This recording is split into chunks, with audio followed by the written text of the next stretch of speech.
ایک لڑکا باپ کے انتقال کے بعد اپنی ماں کو اولڈ ہاؤس چھوڑ آیا اور مسلسل اس کی خبر گیری کرتا تھا۔ ایک روز اولڈ ہاؤس سے فون آیا کہ تمہاری والدہ کا آخری وقت ہے، فوراً پہنچو۔ ماں کے پاس جا کر بیٹے نے پوچھا، اماں آپ کو کچھ چاہیے جو میں لے آؤں؟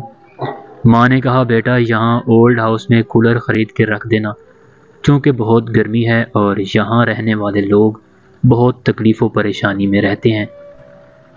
ٹوٹے ہوئے شیشوں کو بدلوا دینا تاکہ سردی میں یہ لوگ آرام سے رہیں۔ صحن میں درخت لگا دینا تاکہ اس کے سائے میں آرام کر سکیں۔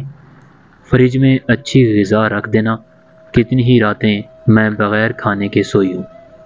بیٹے نے حیرت سے کہا، اماں آپ دنیا سے جا رہی ہیں اور مجھ سے یہ درخواست کر رہی ہیں اور پہلے مجھ سے شکایت نہیں کی۔